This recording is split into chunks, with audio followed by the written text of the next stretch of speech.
जिस प्रकार से माननीय सर्वोच्च न्यायालय में हिजाब के मामला लंबित है और एक विवाद गहराया हुआ है, बहुत ही सीधी सी बात थी कि कट्टरपंथियों को ये सोचना चाहिए था कि संस्थान कोई भी हो, चाहे शिक्षा संस्थान हो चाहे अन्य, सबका अपना एक ड्रेस कोड होता है जो सबके लिए लागू होता है।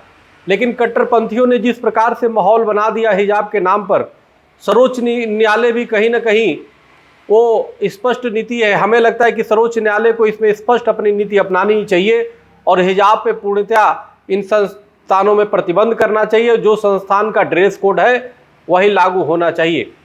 अगर स्पष्ट कुछ निर्णय नहीं आता है और हिजाब के, अगर जो हिजाब कट्टरपंथी हिजाब पहनने के अपने मान को नहीं मानते हैं, तो हिंदू सनातन धर्मियों से भी मैं अपील करता हूं कि वो भी अपने भगवा वस्त्र बच्चों को पहनाएं, खुद भी पहने, वो अपने रुद्राक्ष की माला, जो भी माला में आस्था हो, जो हमारे जाप करने वाले तुलसी का माला वो धारण करें, तिलक लगाएं, बच्चों का चोटी रखें, सिखा रखें।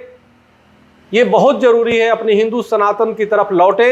इसी से अपना धर्म और देश दोनों मजबूत होगा। अगर ऐसा नहीं किया गया तो निश्चित रूप से जिहादी मानसिकता के जो लोग हैं वो अपने जिहाद करने में कामयाब होंगे।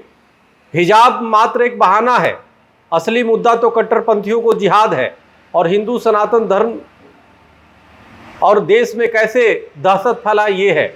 इसलिए हमारा तमाम हिंदू सनातन धर्मियों से निवेदन है कि अपने बच्चों को और तमाम स्वयं भी धर्म की तरफ लौटे और अपना जो हिंदू सनातन धर्म कोड है, जो हिंदू सनातन धर्म ड्रेस अपना है, कोड है, जो हमारा शुभ है, उसी प्रकार से वस्त्र पहने।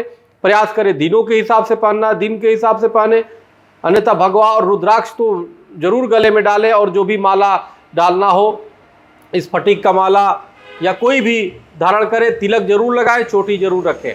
तो मेरा, और बच्चों को भगवा वस्त्र पहना के भेजे जो भगवा त्याग का प्रतीक है। तो इसलिए मेरा निवेदन है कि हिंदू सनातन धर्मी भी जागे और अपने धर्म पे कायम रहे। बिना पूजा पाठ किए बच्चों को विद्यालय न भेजे, स्वयं भी बिना पूजा पाठ किए बाहर न जाए और हर विद्यालयों में मंदिर की स्थापना हो, वहाँ पे बच्चों को सुबह शाम आरती की व्यवस्था करने की हो और तमाम वो सनातन धर्म की जो मान्यताओं को पालन करने की व्यवस्था हो विद्यालय में। बहुत बहुत धन्यवाद। हरिओम, राम राम। देखिए, दोनों जजों की राय मुख्तलिफ है एक दूसरे से और सब उन्होंने चीफ जस्टिस के लिए रेफ़र किया है। हिजाब एक कंट्रोवर्सी बनाने की कोशिश की जा रही है।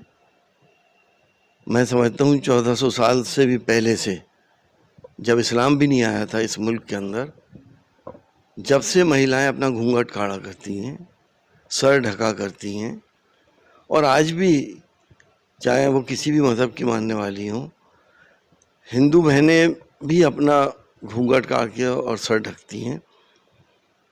तो ये तो कंट्रोवर्सी बनाई जा रही है और बन रही है और हम लोग बेवकूफ़ बन रहे हैं।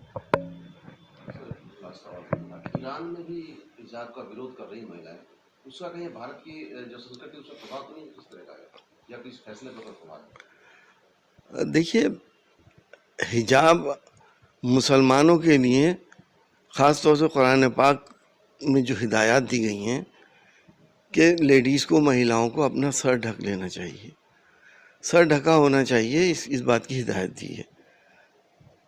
लेकिन कोई ऐसे ज़ोर ज़बरदस्ती नहीं है। जो उसकी मर्ज़ी आती है वो ढकता है, जिसकी मर्ज़ी नहीं आती वो नहीं ढकते, वो नहीं करते हिजाब।